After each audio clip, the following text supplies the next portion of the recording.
당장 이혼하고 사라져. 안 그러면 너하고 뱃속에 든 것 둘 다 덤프트럭에 치여 죽은 걸로 만들어줄 테니까. 시어머니의 입에서 나온 그 말은 협박이 아니었습니다. 진심이었죠. 그날 이후 그녀는 위자료 한 푼 없이 사라졌습니다. 계좌는 동결되고 카드는 정지되고 갈 곳은 어디에도 없었죠. 뱃속의 아이를 지키기 위해 여관방을 전전하고 유독가스가 나오는 공장에서 쓰러지고 결국 한겨울 눈보라 치는 고속도로 갓길에서 뻥튀기를 팔아야 했습니다. 야, 여기가 네 장사할 자리야? 자릿세 안 낸 지가 석 달째인데. 건달에게 뻥튀기를 짓밟히고 눈밭에 무릎을 꿇은 그녀의 등에는 생후 3개월 된 아기가 엎여 있었죠. 그런데 바로 그 순간 한 남자가 차에서 뛰어내렸습니다. 1년 동안 미친 듯이 아내를 찾아 헤맸던 재벌 회장, 그녀의 남편이었죠. 남편은 왜 아내를 지키지 못했을까요? 시어머니는 왜 자기 며느리와 손자를 죽이려 했을까요? 그리고 이 가족에게 찾아온 더 큰 시련은 과연 무엇이었을까요? 사연 시작하기 전에 구독과 좋아요 눌러주시고 지금 어디에서 듣고 계신지 댓글을 남겨주시면 그곳에 행운과 건강이 가득하길 바라겠습니다.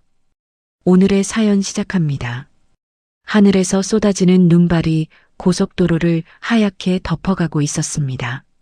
앞 유리를 때리는 눈송이 사이로 와이퍼가 쉴 새 없이 움직이고 검은 세단 한 대가 2차선을 묵묵히 달리고 있었죠.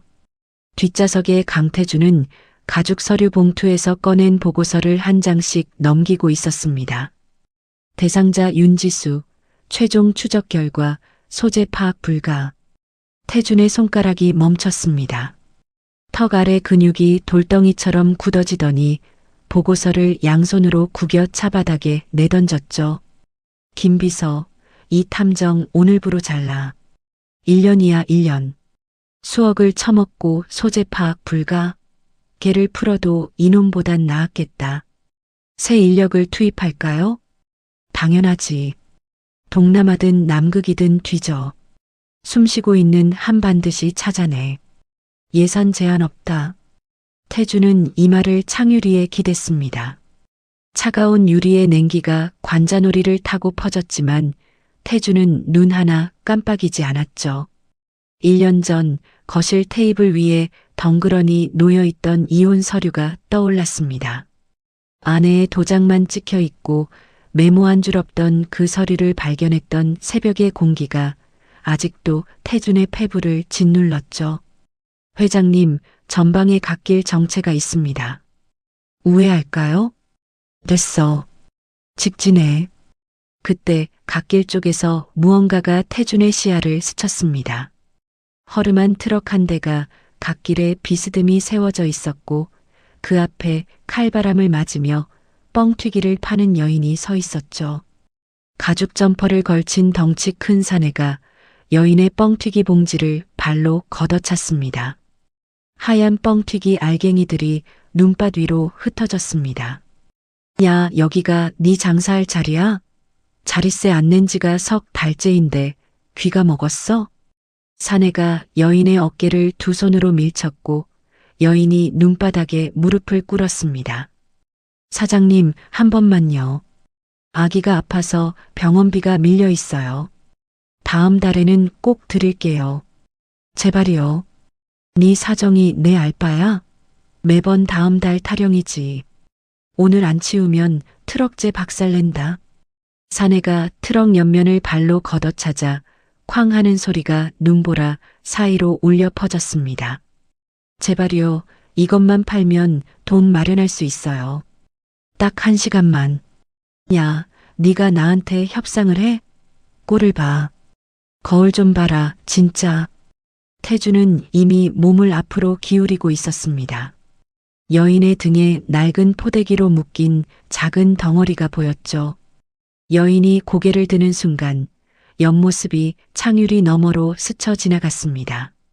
광대뼈의 윤곽, 턱선, 입술을 깨무는 버릇. 태준의 심장이 멈춘 것처럼 굳었습니다. 차 세워. 예. 차 세우라고. 당장.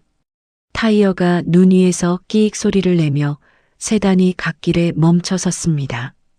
태준은 문이 열리기도 전에 몸을 밖으로 던졌죠. 구두 밑창이 얼어붙은 눈 위에서 미끄러졌지만 멈추지 않았습니다. 사내가 여인의 머리채를 잡으려는 순간 태준의 손이 사내의 목덜미를 움켜쥐었습니다.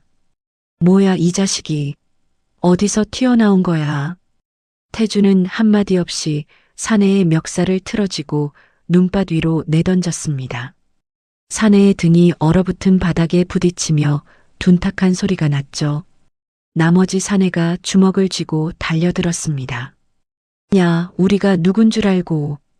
꺼져. 10초 안에 안 사라지면 네 인생 오늘 끝나. 태준의 목소리는 낮고 느렸습니다. 핏줄이 선 눈, 이를 악문턱을 마주한 사내 둘은 서로 밀치듯 도망쳤죠. 태준이 눈밭에 쓰러진 여인의 팔을 잡아 일으키자 여인이 고개를 들었습니다. 헬쑥하게 파인 볼, 갈라진 입술. 지수야. 지수의 동공이 공포로 확대됐습니다. 안 돼. 놓으세요. 제발. 지수야, 나야. 나라고. 알아요. 알아보니까 이러는 거예요.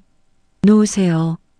태준이 지수의 팔목을 끌어당기자 낡은 포대기 매듭이 풀리며 작은 얼굴 하나가 드러났습니다. 빨갛게 엄볼, 꼭 감은 눈, 가느다란 숨소리. 태준의 시선이 아이에게 박혔습니다. 눈보라가 두 사람 사이를 휘감았지만 태준의 귀에는 아무 소리도 들리지 않았죠. 1년 전 이혼 시점, 생후 3개월가량의 아이, 임신 초기. 태준의 입술이 파르르 떨렸습니다. 이 아이 내 아이 맞지? 아니에요. 당신 아이 아니에요. 제발 보내줘요. 거짓말하지 마. 고개 들어. 내 눈 보고 말해. 그만해요. 이혼한 사람이에요, 우리. 남이라고 남. 지수는 태준의 눈을 마주하지 못했습니다. 시선이 아래로 떨어졌고 아이를 안은 두 팔에 힘이 들어갔죠. 김비서, 아이 먼저 차에 태워. 지수도. 놓으라고요. 안 가요. 죽어도 안 간다고. 지수가 발버둥 쳤지만 태준의 팔은 바위 같았습니다. 김비서가 아이를 받아 안았고 태준은 지수를 안아 올려 뒷좌석에 밀어 넣었죠. 문이 닫히고 잠금 장치가 내려갔습니다. 열어요. 문 열어달라고요. 지수가 창문을 주먹으로 두드렸습니다. 별장, 산속 별장으로 가. 빨리. 세단이 인적이 끊긴 산길로 접어들었습니다. 뒷좌석에서 지수는 아이를 안은 채 차문에 등을 붙이고 태준에게서 최대한 멀리 몸을 웅크렸죠. 손목은 앙상하게 말라 있었고 걸친 점퍼에서는 솜이 빠져나와 있었습니다. 1년 전의 지수가 아니었습니다. 지수야, 밥은 먹고 다닌 거야? 말 시키지 마요. 태준은 더 묻지 않았습니다. 40분 뒤 소나무 숲 사이의 2층 별장에 도착했습니다. 게이트 비밀번호 바꾸고 출입 전면 통제해. 내 허락 없이 발 들이는 놈은 그날로 끝이야. 태준은 곧바로 전화기를 들었습니다. 이 박사 나야. 지금 즉시 별장으로 와. 환자가 둘이야. 비밀 유지 서약서 들고 오고. 40분 뒤 도착한 이 박사는 지수에게 수액을 연결하고 아이의 체온을 올린 뒤 거실로 나왔습니다. 태준이 벽난로 옆에 팔짱을 낀 채 서 있었죠. 어때? 숨기지 말고 말해. 심각합니다. 정상 체중보다 12kg 이상 빠져 있고 등하고 팔뚝의 시기가 다른 타박상이 여럿 있습니다. 한 번에 다친 게 아니라 수개월에 걸쳐 반복적으로 충격을 받은 흔적입니다. 태준의 턱 근육이 돌처럼 굳었습니다. 아이는 생후 12주에서 14주 사이입니다. 저체온이 심했지만 고비는 넘겼습니다. 태주는 눈을 감았습니다. 이혼 서류가 놓여 있던 난로부터 거슬러 올라가면 지수는 그때 이미 임신 초기였다는 계산이 나왔죠. 이 박사, 오늘 여기서 본 것 전부 네 머릿속에서만 존재해. 입 밖에 내면 면허 날아가는 건 시작이야. 목숨 걸고 지키겠습니다. 이 박사가 떠난 뒤 태주는 잠든 지수의 침대 옆 의자에 앉았습니다. 광대뼈가 도드라진 볼, 푸르스름한 눈 밑 그림자. 1년 전 흰 블라우스에 진주 귀걸이를 하고 웃던 얼굴이 아니었죠. 태주는 지수의 손등에 손을 뻗으려다 멈추고 주먹을 쥐었습니다. 대체 누가 너한테 이런 짓을 한 거야? 거실로 나온 태준이 김비서 앞에 섰습니다. 어머니 쪽 정보망에 안 걸리게 지수의 1년 행적 전부 뒤져. 은행, 통화, 병원 기록 빠짐없이. 그리고 어머니가 이혼 당일에 뭘 했는지, 어떤 지시를 내렸는지 전부 캐내. 회장님, 명예회장님 쪽을 직접 조사하시겠다는 겁니까? 태준이 김비서 앞으로 한 걸음 다가섰습니다. 내 아내가 한겨울 고속도로에서 뻥튀기를 팔고 있었어. 내 핏줄을 업고 손등에 핏줄이 튀어나올 만큼 굶으면서. 이게 정상이야? 김비서가 고개를 숙였습니다. 3일 안에 가져와. 못 가져오면 니도 끝이야. 날이 밝아올 무렵 김비서가 서류 봉투를 들고 돌아왔습니다. 은행 전산 기록입니다. 직접 확인하셔야 합니다. 태준이 첫 장을 읽는 순간 눈동자가 천천히 확대됐습니다. 이혼 서류에 도장이 찍힌 당일 명예회장님 결제로 윤지수 명의 전 계좌가 동결되고 신용카드가 전부 정지되었습니다. 명예회장님 직인이 찍힌 결제 문서가 전산에 그대로 남아 있었습니다. 태준의 손가락이 서류를 구기듯 움켜쥐었습니다. 서류가 바스락거리는 소리가 새벽 공기를 갈랐죠. 어머니가 이걸 했다고? 김비서가 조용히 고개를 끄덕였습니다. 태준은 서류를 테이블에 내려놓고 두 손으로 얼굴을 감쌌습니다. 벽난로에 불꽃이 흔들리고 창밖으로 눈보라가 조금씩 잦아들고 있었죠. 별장의 2층 침실에 아침 햇살이 비집고 들어왔습니다. 수액줄이 연결된 채 침대에 누워있던 지수가 눈을 떴죠. 지수는 천천히 고개를 돌려 옆에 누운 아이의 숨소리를 확인했습니다. 아이의 볼에 온기가 돌아와 있었죠. 지수는 소리 없이 침대에서 내려왔습니다. 수액 바늘을 이를 악물고 팔에서 뽑아냈죠. 피가 한 줄기 흘렀지만 지수는 눈 하나 깜빡이지 않았습니다. 아이를 포대기로 등에 묶은 뒤 화장실로 들어가 환기창을 올려다봤죠. 작은 환기창이었습니다. 나사 4개로 고정된 철제 틀을 지수는 주머니에서 꺼낸 동전으로 돌리기 시작했죠. 첫 번째 나사가 빠졌습니다. 두 번째, 세 번째. 지수의 손끝이 떨렸지만 멈추지 않았습니다. 네 번째 나사가 바닥에 떨어지는 소리가 타일 위에서 울렸죠. 지수는 창틀을 드러내고 몸을 밀어 넣었습니다. 어깨가 겨우 빠져나갈 만큼 좁은 틈이었죠. 등에 엎인 아이가 울음을 터뜨리려는 순간 지수가 아이의 등을 토닥이며 속삭였습니다. 쉿, 선우야.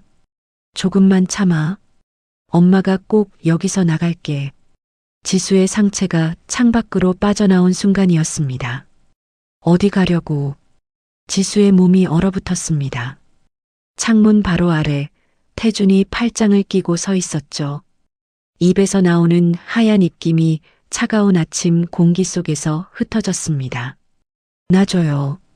제발 보내줘요. 이 높이에서 아이 업고 뛰어내리면 둘 다 죽어. 그걸 모를 만큼 머리가 안 돌아가는 거야? 지수는 대답하지 못했습니다. 태준이 창 아래로 손을 뻗어 지수의 팔을 잡아 끌어내렸죠.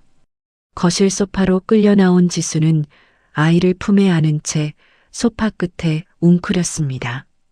태준은 테이블 위에 서류 한 뭉치를 내던졌죠. 이게 뭔지 알아? 지수의 시선이 서류 위로 떨어졌습니다. 은행 직인이 찍힌 계좌 동결 확인서였죠. 이혼 서류에 도장 찍힌 그날 어머니가 네 이름으로 된 계좌 전부 동결시켰어. 카드도 전부 정지시켰고. 이거 알고 있었어? 지수의 손끝이 미세하게 떨렸습니다.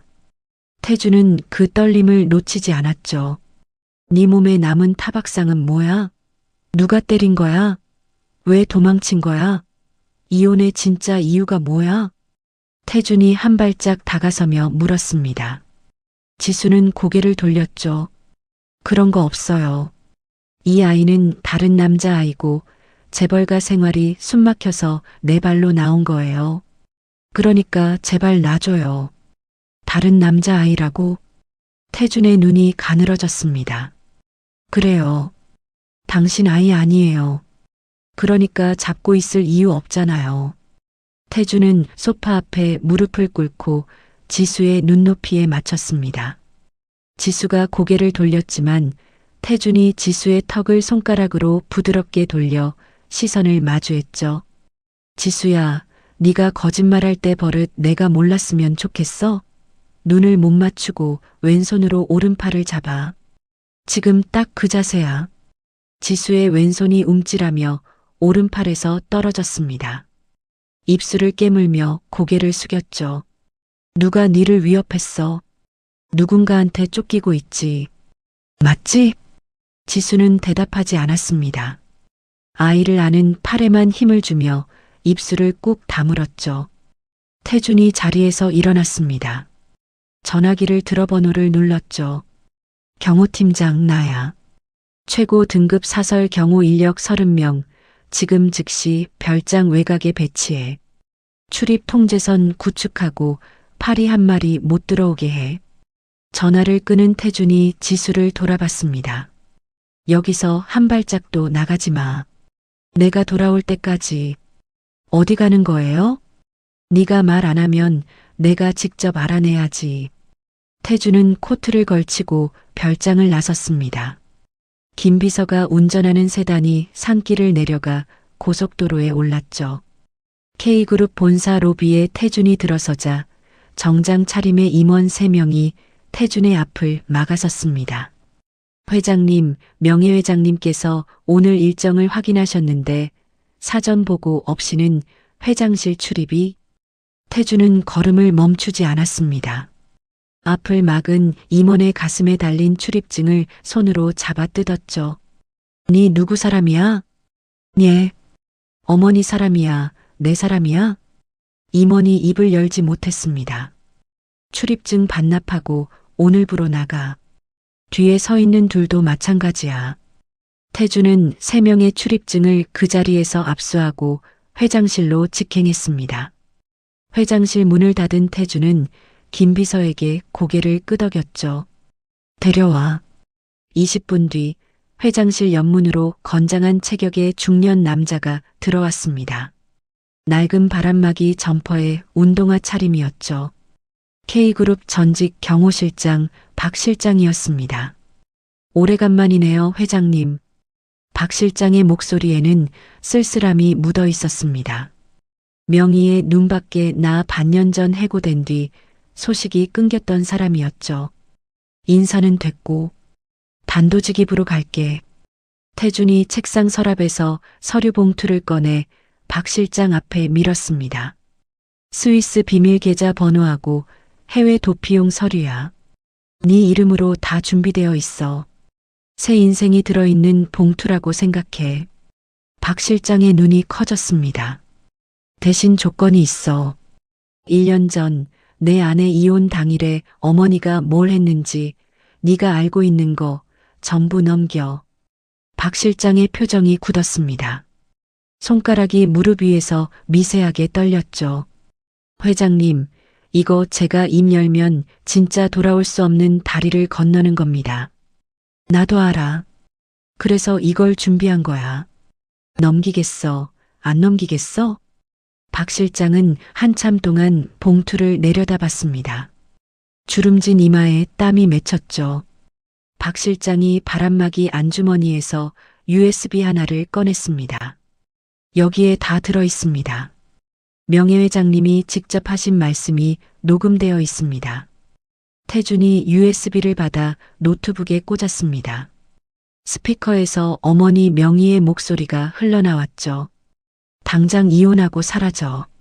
안 그러면 너하고 뱃속에 든 것 둘 다 덤프트럭에 치여 죽은 걸로 만들어줄 테니까. 내 말 안 믿기면 한번 버텨봐. 태준의 얼굴에서 핏기가 사라졌습니다. 손가락 끝이 하얗게 질렸죠. 태준은 천천히 자리에서 일어나 회장실 구석에 세워둔 골프채를 집어들었습니다. 그리고 대리석 책상을 내리쳤습니다. 쾅 하는 굉음과 함께 대리석 모서리가 갈라져 나갔죠. 한 번, 두 번, 세 번. 책상 위의 서류와 펜꽂이가 바닥으로 쏟아졌습니다. 김 비서가 몸을 움츠렸고 박 실장은 의자에서 벌떡 일어났죠. 태준은 골프채를 바닥에 내던지고 거친 숨을 몰아쉬었습니다. 그 시각 별장에서 수십 킬로미터 떨어진 곳이었습니다. 택배기사 복장을 한 남자가 소형 드론을 조종하고 있었죠. 드론이 별장 2층 창가에 선 지수의 얼굴을 포착했습니다. 남자는 촬영된 사진을 즉시 한 번호로 전송했죠. 사진을 받아든 사람은 최명희였습니다. 명희는 화면 속 지수의 얼굴을 확인하더니 입꼬리를 올렸죠. 살아있었네. 즐기기도 하지. 명희는 곧바로 전화를 걸었습니다. 40명 보내. 별장으로. 아이만 데려와. 여자는 알아서 처리하고.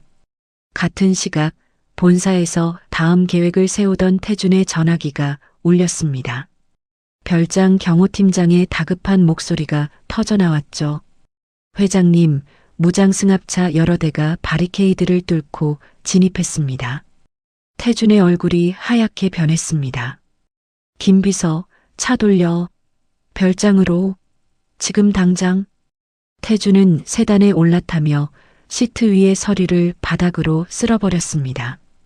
김 비서가 엑셀을 밟았고 세단은 본사 지하 주차장을 빠져나가 별장을 향해 전속력으로 질주했죠. 별장 1층 거실의 강화 유리창이 산산조각 났습니다. 쇠파이프를 든 검은 정장의 사내들이 깨진 창틀을 넘어 안으로 쏟아져 들어왔죠. 태준의 사설 경호원들이 거실 입구에 바리케이드를 치고 맞섰지만 수적 열쇠는 명확했습니다. 쾅, 쾅, 쾅. 가구가 넘어지고 유리 파편이 바닥에 흩어지는 소리가 별장 전체를 뒤흔들었죠.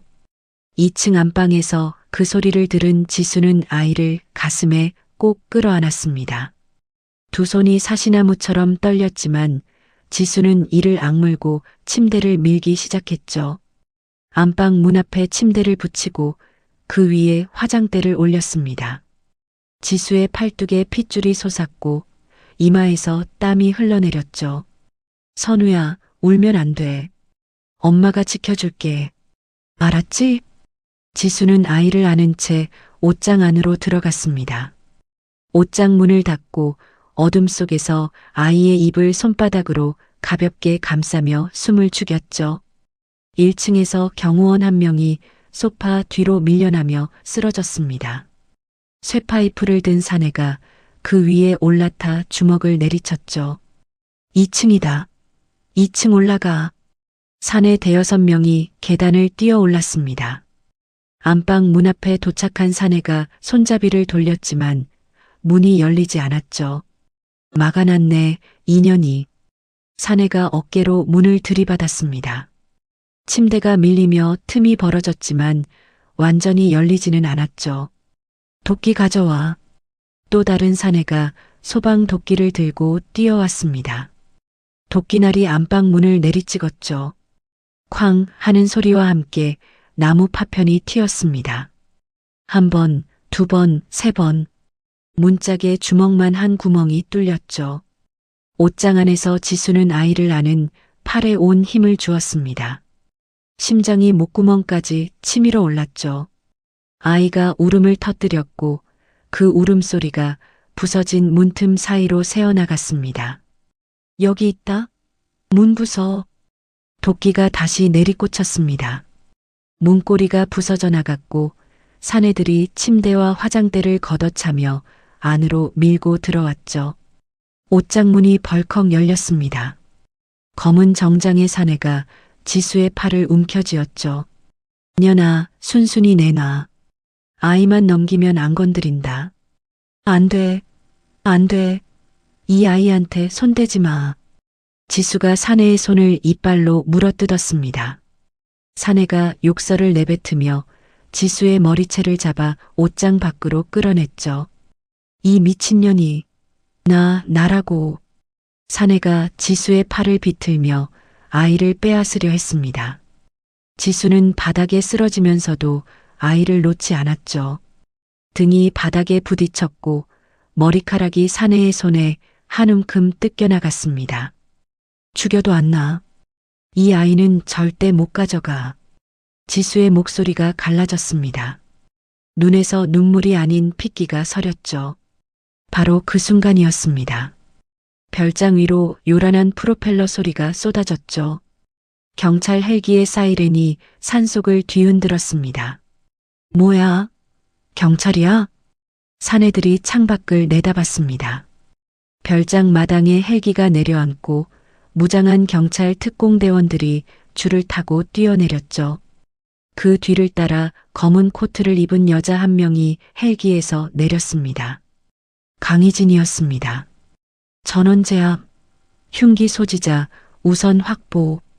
특공대원들이 1층으로 진입했습니다. 섬광탄이 터지며 하얀 빛이 거실을 가득 채웠죠. 사내들이 비명을 지르며 눈을 가렸고 특공대원들이 달려들어 하나씩 바닥에 눌러 수갑을 채웠습니다. 2층에서 지수의 팔을 잡고 있던 사내가 고개를 돌렸습니다.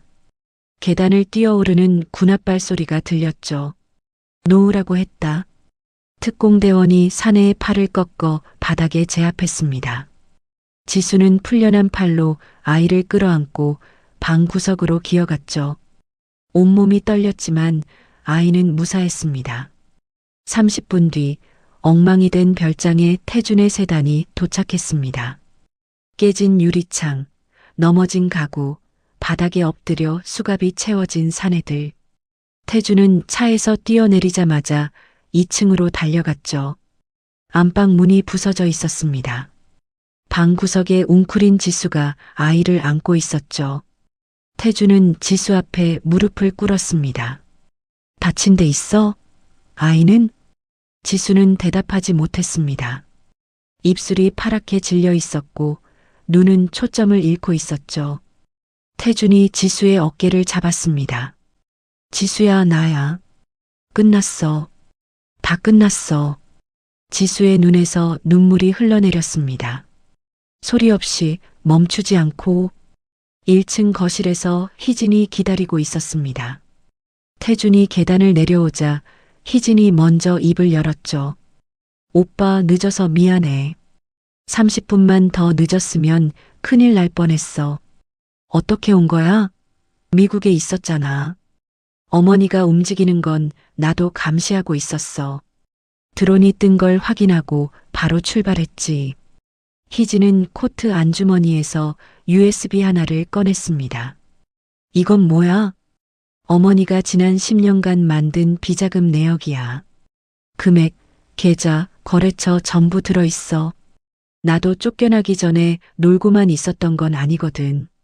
태준이 USB를 받아들었습니다.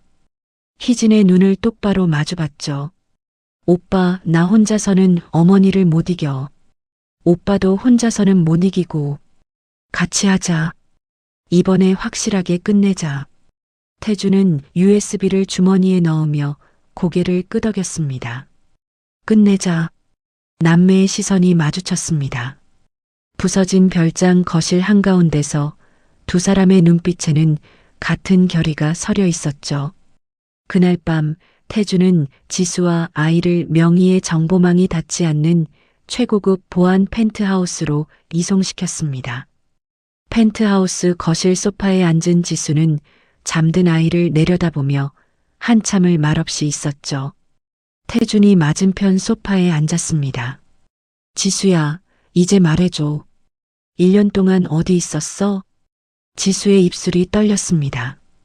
한참을 망설이다 입을 열었죠. 이혼하고 나서 갈 데가 없었어요. 계좌가 다 묶여 있으니까 현금이 한 푼도 없었죠. 여관방을 전전했는데 거기까지 추심업자들이 찾아왔어요. 추심업자? 어머니가 보낸 사람들이에요. 아이를 넘기라고. 안 넘기면 죽인다고. 그래서 계속 도망쳤어요. 부산, 대구, 강원도. 한 곳에 일주일을 못 있었어요. 태준의 손이 무릎 위에서 떨렸습니다. 분유값 벌려고 공장에 들어갔어요. 도금 공장이었는데 냄새가 너무 독해서 일하다가 쓰러졌어요. 병원에서 깨어나니까 의사가 그러더라고요. 한 달만 더 다녔으면 폐가 망가졌을 거라고. 지수가 낡은 가방에서 구겨진 진료 기록지를 꺼내 태준에게 내밀었습니다. 태준은 기록지를 받아 읽었죠. 읽는 동안 태준의 턱 근육이 돌처럼 굳어갔습니다. 태준은 소파에서 내려와 바닥에 무릎을 꿇었습니다. 두 주먹을 바닥에 짚었죠. 미안하다. 내가 몰랐다. 1년 동안 이런 일을 당하고 있었는데 나는 아무것도 몰랐다. 지수는 그런 태준을 내려다봤습니다. 입술을 깨물고 고개를 돌렸죠. 창밖으로 도시의 불빛이 반짝이고 있었습니다. 펜트하우스의 거실 한쪽 벽면에 대형 모니터가 설치되어 있었습니다. 포렌식 전문가 3명이 노트북을 펼쳐놓고 희진이 건넨 USB의 암호를 해독하고 있었죠. 태준은 모니터 앞에 팔짱을 끼고 서서 화면에 뜨는 숫자들을 응시했습니다. 회장님, 1차 복호화가 완료됐습니다. 자금 흐름도가 나오고 있습니다. 화면에 수십 개의 계좌 번호와 화살표가 거미줄처럼 펼쳐졌죠. 페이퍼 컴퍼니 이름들이 줄줄이 나열됐습니다. 그때 안방에서 나온 지수가 거실로 걸어왔습니다. 선우를 재우고 나온 지수의 눈이 모니터 화면에 멈췄죠. 이거. 지수가 화면 앞으로 다가갔습니다. 손가락으로 화면 속 회사 이름 하나를 짚었죠. 이 회사 이름 나 알아요. 태준이 고개를 돌렸습니다. 뭐라고? 결혼 초에 어머니 서재 청소를 한 적 있어요. 책상 서랍에 서류가 잔뜩 있었는데 어머니가 갑자기 들어오셔서 혼이 났거든요. 그때 본 이름이에요. 이 회사하고 여기 이것도. 지수의 손가락이 화면 위에 회사 이름 2개를 더 짚었습니다. 포렌식 전문가들이 서로 얼굴을 마주봤죠. 3개만이 아니에요. 서류에 규칙이 있었어요. 회사 이름 첫 글자가 전부 어머니 본명의 한자를 하나씩 딴 거였어요. 최명희. 그 순서대로 돌아가면서 태준이 포렌식 팀장을 돌아봤습니다. 지금 들은 거 기반으로 추적 가능해? 이 규칙이 맞다면 나머지 유령 회사들도 전부 특정할 수 있습니다. 엄청난 단서입니다. 지수가 소파에 앉아 펜을 들었습니다. 종이 위에 유령 회사 5개의 이름과 자금 세탁 규칙을 도식화하기 시작했죠. 태준은 그 모습을 내려다보며 입술을 깨물었습니다. 지수야, 이거 확실한 거야? 어머니한테 혼나면서 봤으니까 잊을 수가 없어요. 그 서류 정리하다가 어머니가 들어오셔서 뺨을 맞았거든요. 누가 건드리라고 했냐면서. 지수의 목소리는 담담했지만 펜을 쥔 손끝이 미세하게 떨렸습니다. 포렌식 팀은 지수의 단서를 바탕으로 이틀 밤을 꼬박 세웠습니다. 셋째 날 아침 팀장이 두꺼운 서류 묶음을 들고 태준 앞에 섰죠. 회장님, 추적이 끝났습니다. 명예회장님의 비자금 최종 도착지가 확인됐습니다. 어디야? 동남아시아에 본거지를 둔 무기 밀매 조직의 스위스 계좌입니다. 10년간 이동한 총액이 3천억 원이 넘습니다. 태준의 눈이 가늘어졌습니다. 팔짱을 풀고 서류를 받아 한 장씩 넘겼죠. 무기 밀매라고? 예. 자금 흐름을 역추적하니까 최종 수신자가 국제 수배 대상인 무기 브로커 조직이었습니다. 태준은 서류를 테이블 위에 내려놓았습니다. 희진에게 전화를 걸었죠. 희진아, 증거 나왔다. 비자금 최종 도착지가 무기 밀매 조직이야. 3천억이 넘어. 오빠, 그 정도면 검찰이 안 움직일 수가 없어. 최 회장 통해서 특수부장한테 바로 넘긴다. 영장 나오게 해. 전화를 끊은 태준은 곧바로 최 회장을 찾아갔습니다. 서울 도심의 고급 한정식집 밀실에서 마주 앉은 최 회장은 서류를 훑어보더니 찻잔을 내려놓았죠. 태준아, 이거 터지면 재계가 발칵 뒤집힌다. 각오는 됐나? 각오 안 됐으면 여기 안 왔습니다. 좋아. 내가 특수부장한테 직접 전달하지. 영장은 내가 책임진다. 최 회장이 서류를 받아 안쪽 주머니에 넣었습니다. 대신 조건이 있다. K그룹 지분 일부를 나한테 양도해. 내가 방어권 행사에 필요한 자금하고 인맥을 전부 대줄 테니까. 태준은 망설이지 않았습니다. 어느 정도요? 7%면 된다. 드리겠습니다.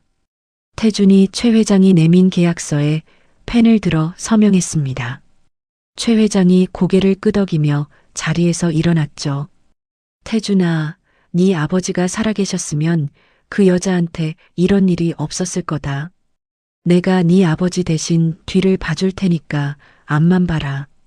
태준은 허리를 깊이 숙여 인사했습니다. 긴급 주주총회 당일이 밝았습니다. K그룹 본사 대강당 앞에 명의 측 사설 경호원 100여 명이 입구를 봉쇄하고 서 있었죠. 안으로 들어서는 주주들의 표정이 하나같이 굳어 있었습니다. 대강당 단상에 명의가 올라섰습니다. 회색 정장에 진주 목걸이를 두른 명의는 마이크를 잡고 입을 열었죠. 오늘 이 자리에서 강태준 대표이사 해임안을 가결하겠습니다. 다들 아시다시피 제 아들은 심각한 상태에 있고 더 이상 그룹을 맡길 수 없습니다. 명의가 의사봉을 집어든 순간이었습니다. 대강당 뒤쪽 문이 활짝 열렸죠. 태준이 들어섰습니다. 그 뒤로 희진, 최 회장, 그리고 수십 명의 주주연합이 따라 들어왔죠. 명의의 눈이 가늘어졌습니다. 이게 무슨 짓이야? 태준은 대답하지 않았습니다. 곧장 대강당 연문으로 들어가 중앙통제실을 장악했죠. 대형 스크린에 불이 켜졌습니다. 명의의 육성 녹음이 스피커를 통해 대강당을 가득 채웠습니다. 당장 이혼하고 사라져. 안 그러면 너하고 뱃속에 든 것 둘 다 덤프트럭에 치여 죽은 걸로 만들어줄 테니까. 대강당이 얼어붙었습니다. 주주들의 입이 벌어졌고 명의의 얼굴에서 핏기가 사라졌죠. 녹음이 끝나자 스크린이 바뀌었습니다. 무기 밀매 조직과의 자금 거래 내역이 표와 그래프로 화면을 가득 채웠죠. 3천억 원이 넘는 자금 흐름도가 한눈에 펼쳐졌습니다. 저건 조작이야. 다 조작된 거라고. 명의가 마이크를 움켜쥐고 소리쳤습니다.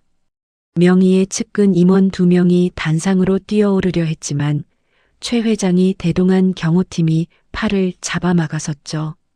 손 치워. 니들이 감히. 가만히 계십시오. 그때 대강당 정문이 다시 열렸습니다. 검찰 특수부 수사관 30여 명이 압수수색 영장을 들고 들이닥쳤죠. 최명희 명예회장님, 살인교사 및 외환거래법 위반 혐의로 긴급 체포합니다. 수사관이 명의의 앞에 영장을 펼쳐 보였습니다. 명의의 눈이 커졌죠. 뭐? 살인교사? 이게 무슨 헛소리야. 나는 K그룹에. 손 내밀어 주십시오. 수사관이 수갑을 꺼냈습니다.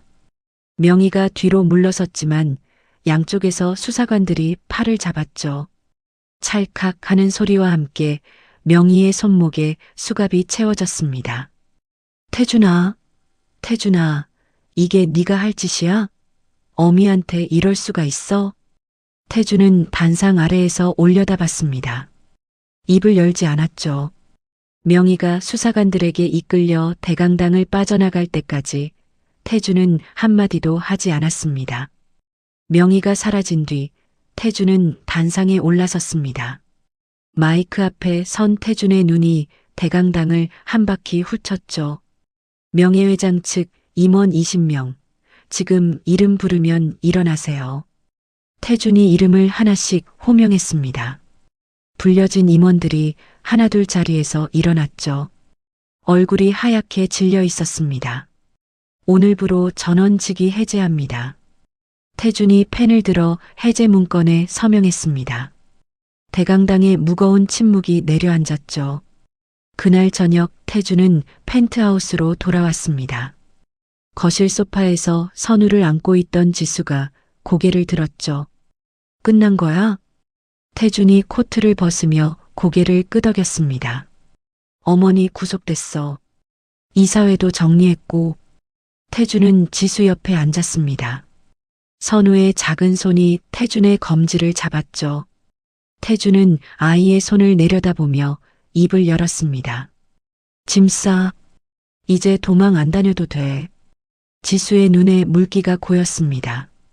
입술을 깨물며 고개를 돌렸죠. 창밖으로 서울의 야경이 빛나고 있었습니다. 명희가 구속되고 8개월이 흘렀습니다. K그룹 본가의 1층 거실은 완전히 달라져 있었죠. 명희가 고집했던 차가운 대리석 바닥은 사라지고 따뜻한 원목 마루가 깔렸습니다. 거실 한쪽에는 11개월 된 선우를 위한 안전 매트와 알록달록한 장난감들이 놓여 있었죠. 태준은 프레스센터 기자회견장의 단상에 섰습니다. 수백 개의 플래시가 터졌죠. 오늘 이 자리에서 두 가지를 발표하겠습니다. 첫째, 아내 윤지수와 정식으로 재결합했습니다. 둘째, 아들 강선우의 유전자 검사 결과를 공개하며 선우를 K그룹의 정식 후계자로 호적에 등재했습니다. 기자들의 손이 일제히 올라갔습니다. 회장님, 지난 1년간 부인의 행방에 대해 여러 소문이 있었는데 해명하실 말씀이 있으십니까? 아내는 가정 내 사정으로 잠시 떨어져 있었을 뿐입니다. 더 이상의 사생활 질문은 받지 않겠습니다. 태준은 마이크를 내려놓고 단상에서 내려왔습니다. 그날 저녁 본가 정원에 작은 만찬이 차려졌습니다. 희진과 최 회장, 김 비서가 둥근 테이블에 둘러앉았죠.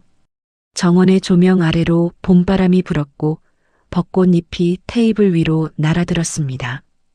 오빠, 오랜만에 이 집에서 사람 냄새 나는 식사를 하네. 희진이 와인잔을 들며 웃었습니다. 어머니 계실 때는 밥 먹는 게 아니라 전쟁터에 앉아 있는 기분이었으니까. 최 회장이 고개를 끄덕이며 입을 열었죠. 태준아, 네 아버지가 이 자리를 봤으면 좋아했을 거다. 며느리도 돌아왔고 손자도 생겼으니. 감사합니다, 회장님. 회장님 아니셨으면 이 자리 자체가 없었습니다. 태준이 고개를 숙여 인사했습니다. 김 비서가 선우를 안고 정원을 걸으며 아이에게 벚꽃을 보여주고 있었죠. 지수가 그 모습을 바라보며 작은 미소를 지었습니다. 한 달 뒤 서울 도심의 대형 빌딩 로비에서 공익재단 출범식이 열렸습니다. 지수가 단상에 올라 마이크를 잡았죠. K그룹 지주사에 자본 500억 원을 출자하여 가정폭력 피해 여성을 지원하는 공익재단을 출범합니다. 제가 이사장을 맡겠습니다. 지수의 목소리는 차분했지만 단단했습니다. 카메라 플래시가 터지는 사이로 태준이 객석 맨 앞줄에서 고개를 끄덕이는 모습이 보였죠. 재단은 첫 번째 실무 작업을 곧바로 시작했습니다. 지수가 과거 쫓기던 시절 들어갔던 도금 공장 인근의 불법 대부업체를 경찰과 함께 급습한 것이었죠. 여기 안에 사람이 있어요. 문 열어요. 지수가 경찰의 뒤를 따라 건물 안으로 들어갔습니다. 지하 창고 안에서 임산부 3명이 매트리스 위에 누워 있었죠. 손목에 케이블 타이가 묶여 있었고 얼굴은 헬쑥하게 말라 있었습니다. 지수는 한 임산부 앞에 무릎을 꿇고 케이블 타이를 풀어주었습니다. 이제 괜찮아요. 다 끝났어요. 임산부의 눈에서 눈물이 쏟아졌죠. 지수도 눈시울이 붉어졌지만 입술을 깨물며 참았습니다. 1년 전 자신의 모습이 눈앞에 겹쳐졌죠. K그룹 본사에서는 대대적인 인사 개편이 진행됐습니다. 부회장으로 승진한 희진과 태준이 나란히 이사회실에 앉았죠. 이 명단에 있는 임원들 전부 어머니 시대의 잔재야. 계열사로 보내. 태준이 명단을 희진에게 넘겼습니다. 보내는 게 아니라 묻는 거지. 이건. 희진이 명단을 훑으며 펜으로 체크했죠. 실력 있는 사람들로 채워. 줄서기 잘하는 놈 말고 일 잘하는 놈으로. 알았어, 오빠. 내가 직접 면접 볼게. 태준은 비서실에도 새로운 규칙을 만들었습니다. 매일 오후 6시 정시 퇴근이었죠. 회장님, 오후 7시에 해외 투자자 화상 회의가 잡혀 있는데요. 김 비서가 조심스럽게 말했습니다. 6시 전에 끝내. 안 되면 내일로 옮겨. 예, 알겠습니다. 태준은 매일 6시가 되면 본사를 나섰습니다. 귀가하면 가장 먼저 부엌으로 들어갔죠. 앞치마를 두르고 선우의 이유식을 직접 만들었습니다. 감자를 삶아 으깨고 당근을 잘게 썰어 넣으며 아이의 숟가락에 한 입씩 떠먹였죠. 선우야, 아빠가 만든 거야. 맛있지? 선우가 입을 오물거리며 손을 뻗었습니다. 태준의 코를 잡으려는 작은 손가락에 태준이 얼굴을 가져다 대며 웃었죠. 지수가 부엌문에 기대어 그 모습을 지켜봤습니다. 입꼬리가 올라갔지만 눈에는 아직 어딘가 풀리지 않은 그림자가 남아 있었죠. 어느 주말 오후였습니다. 태준과 지수는 경호원 없이 캐주얼한 옷차림으로 선우를 데리고 한강공원에 나갔습니다. 피크닉 매트를 깔고 앉아 샌드위치를 먹었죠. 선우가 매트 위에서 2발로 일어서려 했습니다. 다리가 후들거렸지만 손을 뻗어 균형을 잡으려 했죠. 1발, 2발. 여보, 카메라. 빨리. 지수가 스마트폰을 들었습니다. 선우가 3걸음을 걸었죠. 4걸음째에 엉덩방아를 찧었지만 울지 않고 다시 일어서려 했습니다. 야, 우리 아들 걸었다. 지수야, 찍었어? 찍었어, 찍었어. 지수의 얼굴에 환한 웃음이 번졌습니다. 태준이 선우를 안아 올리며 하늘로 들어 올렸죠. 선우가 까르르 웃었고 한강 위로 봄바람이 불었습니다.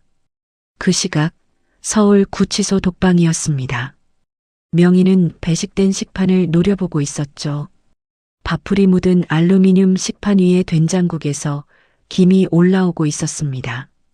명희는 식판을 들어 철창 밖으로 걷어찼습니다. 쨍그랑 하는 소리와 함께 국물이 복도 바닥에 쏟아졌죠.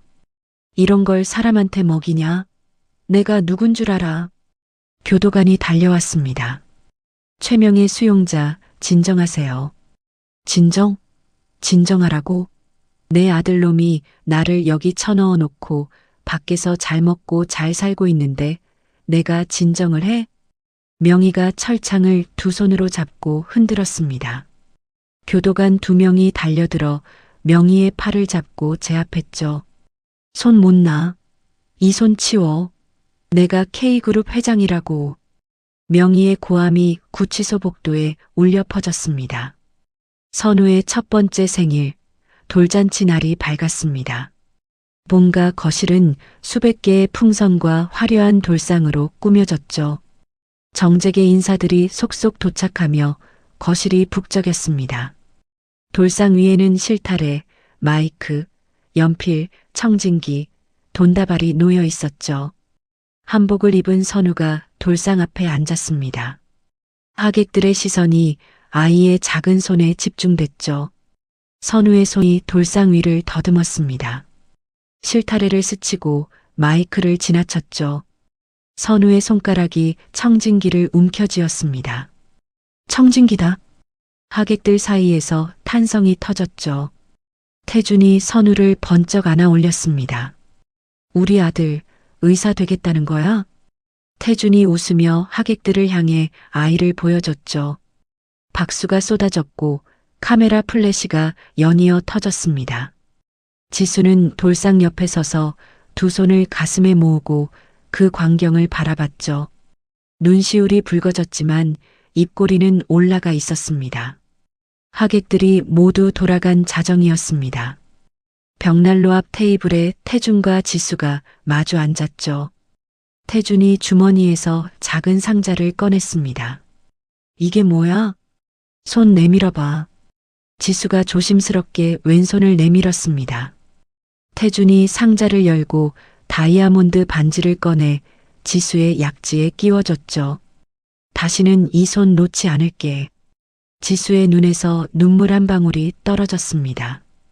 태준의 어깨에 이마를 기대며 작은 목소리로 말했죠. 고마워요. 두 사람은 한동안 말없이 벽난로의 불꽃을 바라봤습니다. 유아용 침대에서 선우가 작은 숨소리를 내며 잠들어 있었죠. 지수가 일어나 선우의 이불을 가슴까지 끌어올려 덮어주었습니다. 태준의 어깨에 다시 기대어 앉은 지수의 입가에 미소가 번졌죠. 벽난로의 불꽃이 따스하게 흔들리고 있었습니다. 돌잔치 다음 날 아침이었습니다. 지수는 눈을 뜨자마자 옆에 누운 선우에게 손을 뻗었죠. 아이의 이마에 닿은 손바닥이 멈췄습니다. 뜨거웠습니다. 보통의 열기가 아니었죠. 지수가 벌떡 일어나 이불을 걷었습니다. 선우의 팔다리에 검푸른 멍이 여러 군데 찍혀 있었죠. 어젯밤까지 없던 것들이었습니다. 여보, 일어나. 지수의 목소리가 갈라졌습니다. 태준이 눈을 뜨고 아이를 보는 순간 얼굴이 하얗게 변했죠. 김비서, 차 돌려. K대학병원 응급실. 지금 당장. 태준은 선우를 안아들고 계단을 뛰어내려갔습니다. 지수가 뒤를 따랐죠. 신발도 제대로 신지 못한 채였습니다. 세단이 병원 응급실 앞에 멈추자 태준이 차에서 뛰어내렸습니다. 선우를 두 팔로 감싼 채 응급실 문을 어깨로 밀어 열었죠. 아이가 고열이에요. 온몸에 멍이 생겼어요. 빨리 봐주세요. 대기 중이던 의료진이 달려들었습니다. 선우를 이동식 침대에 눕히고 음압 격리실로 빠르게 옮겼죠. 보호자분은 여기서 기다려 주십시오. 간호사가 격리실 문을 닫았습니다. 유리창 너머로 의료진이 선우의 팔에 수액줄을 연결하는 모습이 보였죠. 굵은 바늘이 아이의 골반 쪽으로 향했습니다.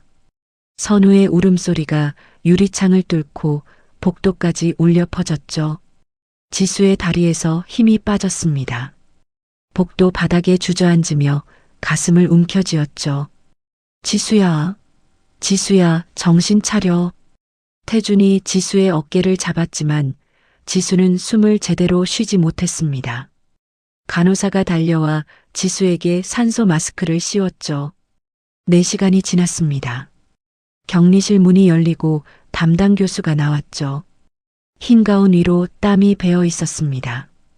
태준이 교수 앞으로 다가섰습니다. 어떻습니까? 교수의 표정이 어두웠습니다. 회장님, 앉으시겠습니까? 됐습니다. 서서 듣겠습니다. 말씀하세요. 교수가 검사 결과지를 펼쳤습니다. 선우 환자는 진행 속도가 극히 빠른 희귀급성 소아 백혈병입니다. 한 달 안에 조혈모세포 이식을 받지 못하면 장기들이 차례로 멈추게 됩니다. 태준의 입술이 파르르 떨렸습니다. 주먹을 쥔 손에서 뼈마디가 하얗게 드러났죠. 이식 받으면 살 수 있다는 거죠? 이식에 성공하면 완치 가능성이 있습니다. 문제는 조직형이 일치하는 기증자를 찾아야 한다는 겁니다. 부모가 하면 안 됩니까? 부모님 두 분 다 검사를 하셔야 합니다. 보통 부모 중 한 명이 일치할 확률이 있습니다. 태주는 지수의 손을 잡았습니다. 같이 검사받자. 지금 바로. 두 사람은 곧바로 검사실로 들어갔습니다. 혈액을 뽑고 조직형 검사를 받았죠. 다음 날 오후 교수가 결과지를 들고 나왔습니다. 태준과 지수가 나란히 앉아 교수의 입을 바라봤죠. 두 분 다 부적합 판정입니다. 지수의 눈이 크게 떠졌습니다. 그게 무슨 말이에요? 부모인데 왜 안 맞는 거예요? 유전자 돌연변이로 인해 조직형이 일치하지 않는 극히 드문 경우입니다. 확률적으로 매우 희박하지만 불가능한 것은 아닙니다. 지수가 의자에서 미끄러지듯 주저앉았습니다. 태준이 지수의 어깨를 붙잡았죠. 다른 방법은 없습니까? 전 세계 골수 은행에서 일치하는 기증자를 찾아야 합니다. 시간이 촉박합니다. 태준은 병원을 나서자마자 김 비서에게 지시했습니다. 전 세계 골수 은행 전부 뒤져. 일치자에게 100억 원 내걸어. 돈이 문제가 아니야. 시간이야. 3주가 지났습니다. 태준은 매일 병원 무균실 유리창 앞에 서서 수액줄에 연결된 선우를 바라봤죠. 아이의 얼굴이 하루하루 작아지고 있었습니다. 볼의 혈색이 사라지고 눈을 뜨는 시간이 줄어들었죠. 해외 병원에서 돌아오는 회신은 한결같았습니다. 일치하는 기증자 없음. 태준은 팩스를 읽을 때마다 종이를 구겨 쓰레기통에 던졌죠. 회장님, 독일에서도 불일치 통보가 왔습니다. 미국 세 곳도 마찬가지입니다. 일본은 내일 결과가 옵니다만 담당자가 비관적이라고 했습니다. 태준은 무균실 유리창에 이마를 갖다 댔습니다. 유리 너머로 선우의 가느다란 숨소리가 모니터의 전자음과 함께 들려왔죠.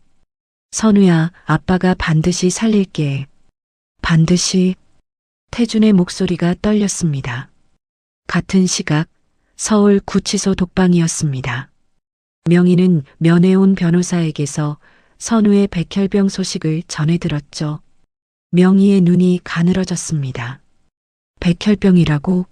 조직형 일치자를 못 찾고 있다고? 예. 부모 모두 부적합 판정을 받았고 전 세계 골수 은행에서도 일치자가 없다고 합니다. 명희는 의자에 깊이 등을 기댔습니다. 천장을 올려다보며 입꼬리를 올렸죠. 내 검사 데이터가 K대학병원에 있을 거야. 가서 확인해봐.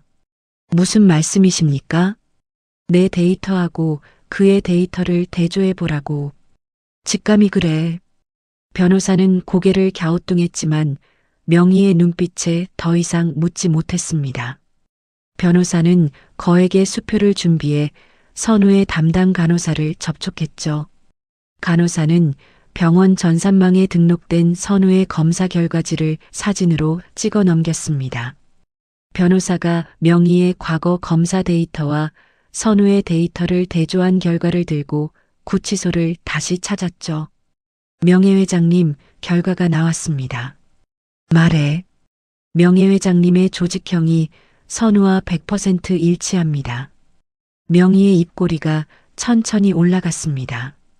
두 손을 깍지 끼며 고개를 끄덕였죠. 그럴 줄 알았어. 피는 못 속이는 거야. 명희는 즉시 교도소장에게 압력을 넣었습니다. 태준이한테 연락해. 당장 접견실로 오라고. 내가 아이를 살릴 수 있다고 전해. 병원에서 밤낮을 보내던 태준에게 구치소에서 연락이 왔습니다. 태준은 전화를 받고 한참 동안 말이 없었죠. 뭐라고 했습니까? 김 비서가 물었습니다. 어머니가 선우를 살릴 수 있다고. 접견실로 오라고.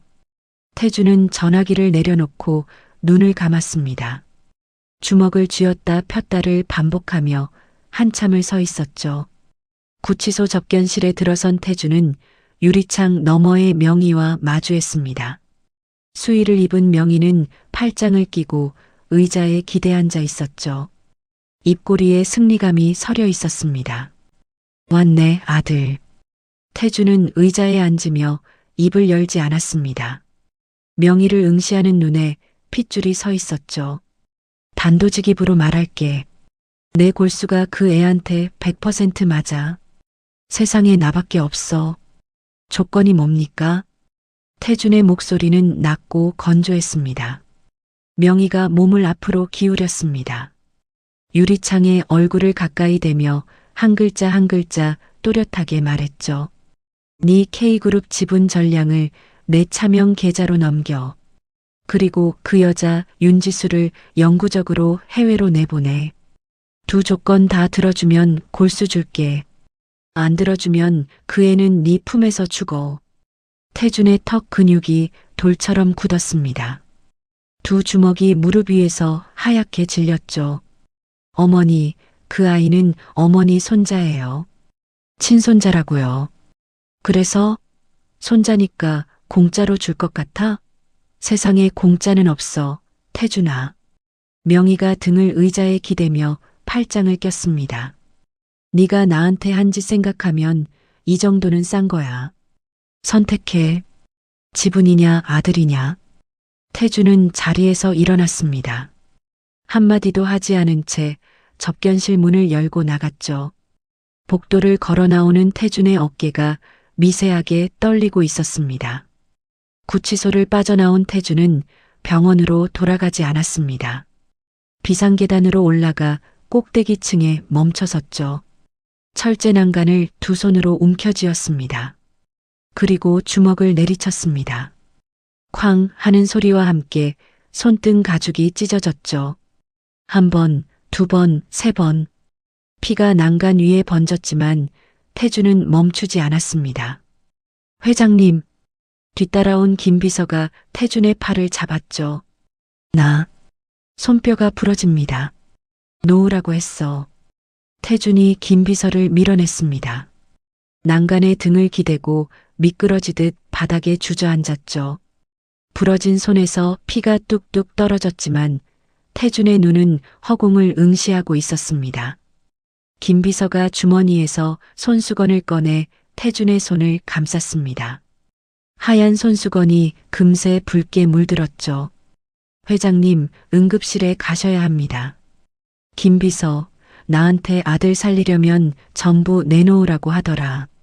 지분 전량하고 지수를 해외로 보내라고. 그래야 골수를 주겠다고. 김비서의 손이 멈췄습니다. 그 인간이 내 어머니야. 손자 목숨을 볼모로 흥정을 해. 친손자를. 태준의 목소리가 갈라졌습니다. 김비서는 고개를 숙인 채 아무 말도 하지 못했죠. 병실로 돌아온 태준의 손에 부목이 감겨 있었습니다. 지수가 태준의 손을 보는 순간 얼굴이 굳었죠. 그 손 어떻게 된 거야? 별거 아니야. 별거 아닌 게 부목을 감아? 무슨 일이 있었어? 태준은 대답하지 않았습니다. 무균실 유리창 너머의 선우를 바라봤죠. 지수는 태준의 눈빛에서 모든 것을 읽었습니다. 김비서를 복도로 불러냈죠.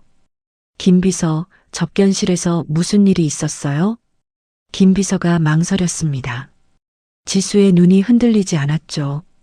말해주세요. 알아야 해요. 김비서는 명의의 조건을 그대로 전했습니다. 지수의 얼굴에서 핏기가 사라졌죠. 지수는 병실로 돌아가지 않았습니다. 곧장 병원 매점으로 내려가 큰 가방 하나를 샀죠. 병실 옆 대기실에 보관해둔 옷가지를 가방에 쑤셔넣기 시작했습니다. 태준이 대기실 문을 열었습니다. 뭐 하는 거야? 나 나갈게. 해외 어디든 보내줘. 그러면 어머니가 골수 주신다며. 누가 그런 소리를 해? 김비서한테 다 들었어. 나 때문에 선우가 죽게 생겼잖아. 내가 나가면 되는 거잖아. 지수의 손이 떨렸습니다. 옷을 접는 신흙도 하지 못하고 그냥 구겨 넣었죠. 태준이 다가와 가방을 낚아챘습니다. 바닥에 내던졌죠. 옷가지가 바닥에 흩어졌습니다. 어머니 밑으로 다시 들어가? 그게 내 답이야? 선우가 죽으면 그게 답이 되냐고. 내가 나가면 살 수 있는데. 안 돼. 절대 안 돼. 그 인간한테 한번 무릎 꿇으면 평생 일어나지 못해. 나도, 너도, 선우도. 태준이 지수의 양 어깨를 잡았습니다. 다른 방법 찾을게. 반드시 찾아낼 테니까 제발 여기 있어. 지수는 입술을 깨물며 고개를 숙였습니다. 바닥에 흩어진 옷가지 위로 눈물이 떨어졌죠. 태준은 곧바로 희진에게 전화를 걸었습니다. 희진아, 조직형 불일치 상태에서도 가능한 치료법이 세상 어딘가에 있을 거야. 디베비든 비공개 의료 네트워크든 전부 뒤져줘. 희진은 정보팀을 가동했습니다. 이틀 뒤 희진에게서 전화가 왔죠. 오빠 찾았어. 스위스 산속에 비밀 연구소가 하나 있어. 거기 박사가 조직형 불일치 상태에서 줄기세포 이식에 성공한 기록이 있대. 성공률이 얼마야? 30% 미만이야. 초고 위험군이야, 오빠. 태주는 전화기를 쥔 손에 힘을 주었습니다. 그거라도 해야 해. 의료 장비하고 전담 의료진 세팅된 전용기 수배해. 스위스행으로. 알겠어.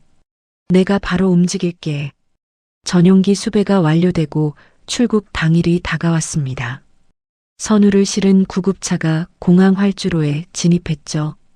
전용기 앞에 의료진이 대기하고 있었습니다. 그때 조종사가 뛰어내려왔습니다. 회장님, 관제탑에서 이륙 승인을 거부했습니다. 뭐라고? 항공청 내부에서 승인을 보류시켰다고 합니다. 사유가 명확하지 않습니다. 태준의 얼굴이 하얗게 변했습니다. 명의의 잔존 세력이었죠. 김비서, 항공청 누가 막은 건지 당장 확인해. 구급차 안에서 선우의 심박수 모니터가 불안정하게 요동쳤습니다. 지수가 아이의 손을 잡고 있었죠. 손끝이 차가워지고 있었습니다. 여보, 왜 안 움직여? 빨리 출발해야 해. 지금 해결하고 있어. 조금만 기다려. 태주는 전화기를 들어 최 회장에게 걸었습니다. 회장님, 관제탑에서 이륙 승인을 막았습니다. 어머니 쪽 잔존 세력이 항공청에 손을 쓴 겁니다. 아이가 버틸 시간이 없습니다. 최 회장의 목소리가 단단하게 돌아왔죠. 내가 처리한다. 10분만 버텨라. 최 회장은 전화기를 내려놓자마자 국토부 장관에게 직접 전화를 걸었습니다. 장관, 나야. K그룹 의료 전용기 이륙 승인이 막혔어. 지금 즉시 풀어. 안 풀리면 K그룹의 전면적인 투자 철회를 내일 아침 기자회견에서 발표할 거야. 장관 임기 중에 외국인 투자 이탈 책임지고 싶으면 말리지 마. 활주로 위에서 분이 흘렀습니다. 구급차 안의 모니터에서 경고음이 울리기 시작했죠. 선우의 심박수가 떨어지고 있었습니다. 여보, 선우 심장이 느려지고 있어. 지수의 목소리가 비명에 가까웠습니다. 태주는 활주로 위에 서서 전화기를 움켜쥐고 있었죠. 이마에서 땀이 흘러내렸습니다. 관제탑의 무전기에서 소리가 터져 나왔습니다. K메디컬 1 긴급 이륙 승인합니다. 활주로 클리어. 마지노선 5분 전이었습니다. 태준이 구급차로 뛰어갔죠. 출발해. 지금 당장. 의료진이 선우를 전용기 안으로 옮겼습니다. 태준과 지수가 뒤따라 올랐죠. 전용기의 문이 닫히고 엔진이 포효했습니다. 전용기가 활주로를 달려 하늘로 솟아올랐죠. 전용기가 스위스를 향해 이륙한 직후 김 비서는 구치소 접견실을 찾아갔습니다. 유리창 너머에 명희가 앉아 있었죠. 왜 네가 여기 왔어? 태준이는? 김 비서가 안주머니에서 접힌 서류를 꺼냈습니다. 태준의 서명이 없는 백지 합의서였죠. 김 비서는 그 서류를 유리창 아래 서류함에 밀어 넣었습니다. 이게 뭐야? 회장님께서 서명하지 않으신 합의서입니다. 명예회장님의 조건은 거절하신다는 뜻입니다. 명희의 얼굴이 일그러졌습니다. 뭐? 그러면 그 애는 죽는다고. 내 골수 없이는 못 살아. 회장님께서는 다른 길을 찾으셨습니다. 명예회장님의 골수는 필요 없다고 전하라 하셨습니다. 김 비서는 고개를 숙여 인사한 뒤 돌아섰습니다. 명희의 고함이 접견실을 가득 채웠지만 김 비서는 뒤돌아보지 않았죠. 스위스 연구소에 도착한 선우는 즉시 멸균 수술실로 옮겨졌습니다. 수술실 문이 닫히기 전 지수가 선우의 이마에 입술을 대며 속삭였죠. 엄마 여기 있어. 선우야, 꼭 이겨내. 수술실 문이 닫혔습니다. 빨간 수술등이 켜졌죠. 48시간이 흘렀습니다. 태준과 지수는 수술실 앞 복도에서 한순간도 자리를 뜨지 않았죠. 태준은 벽에 등을 기대고 앉아 부목이 감긴 손을 내려다봤습니다. 지수는 무릎에 얼굴을 묻고 기도하듯 웅크리고 있었죠. 수술실 문이 열렸습니다. 수술복을 입은 박사가 마스크를 내리며 걸어 나왔죠.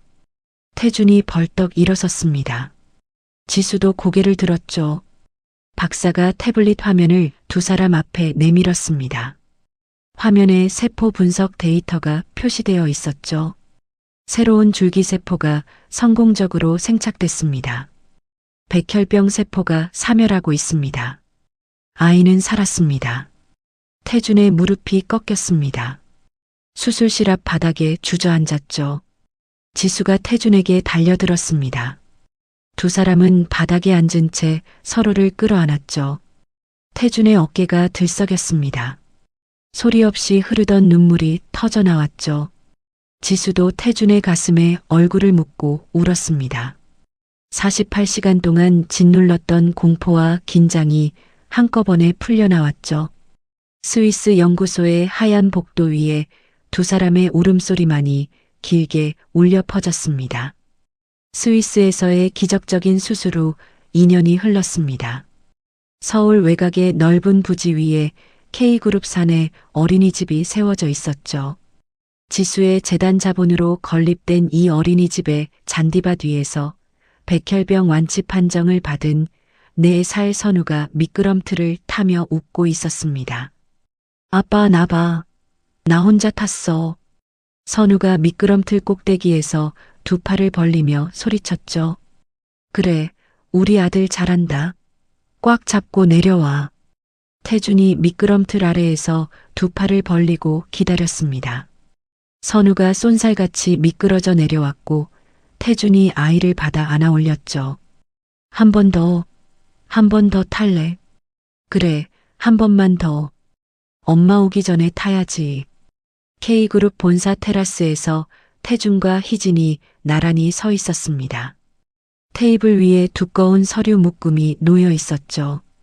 오빠, 전국 계열사 어린이집 확대 프로젝트 결제 서류야. 1천억 원 규모. 여기 서명하면 돼. 태준이 펜을 들어 서명했습니다. 희진도 그 옆에 서명을 했죠. 어머니가 이 꼴을 보면 뭐라고 하실까? 희진이 서류를 정리하며 말했습니다. 모르겠다. 알고 싶지도 않고. 태준의 목소리는 담담했죠.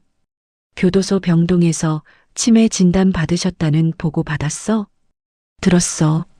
독방에서 바닥에 굴러다니는 쥐한테 이사회 소집하라고 소리친대. 태준은 대답하지 않았습니다. 테라스 난간에 손을 얹고 멀리 보이는 어린이집 건물을 바라봤죠.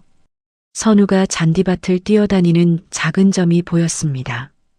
어린이집 정문에 임신 6개월 차의 지수가 들어섰습니다. 양손에 샌드위치 바구니를 들고 있었죠. 배가 불러 걸음이 느렸지만 얼굴에는 환한 미소가 번져 있었습니다. 이사장님, 어서 오세요. 재단의 도움으로 자립에 성공한 미혼모 보육교사 3명이 90도로 허리를 숙여 인사했습니다. 선생님들, 오늘 점심 제가 샌드위치 만들어 왔어요. 선우 잘 놀고 있죠? 네, 이사장님. 선우가 오늘 미끄럼틀을 혼자 4번이나 탔어요. 4번이나? 우리 선우 다쳤어요? 아니요. 무릎에 풀 묻은 것 말고는 멀쩡해요. 지수가 웃으며 바구니를 건넸습니다.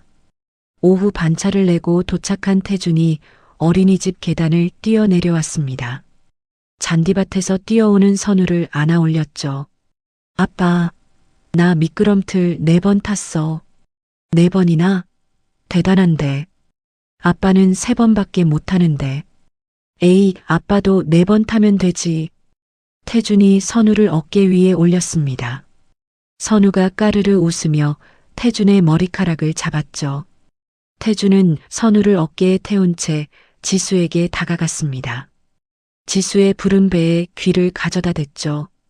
움직였어? 아까부터 계속 발차기해. 축구선수 되려나 봐. 형이나 누나나 맘대로 해. 건강하기만 하면 돼. 태준이 배에서 귀를 떼며 웃었습니다. 지수가 태준의 머리카락에 붙은 풀잎을 떼어주며 작은 소리로 말했죠. 고마워. 또 그 소리야. 그만해. 아니, 진짜. 이렇게 평범한 하루가 올 줄 몰랐어. 지수의 눈시울이 붉어졌지만 입꼬리는 올라가 있었습니다. 며칠 뒤 세 가족은 강원도 깊은 산속의 겨울 산장으로 2박 3일 휴가를 떠났습니다. 외부인의 출입이 완벽히 통제된 최고급 산장이었죠. 통유리 너머로 한방눈이 소리 없이 내리고 있었습니다. 지수는 소파에 앉아 따뜻한 코코아를 마시며 창밖을 바라봤습니다. 2년 전 눈보라치는 고속도로 갓길에서 뻥튀기를 팔던 그날이 떠올랐죠.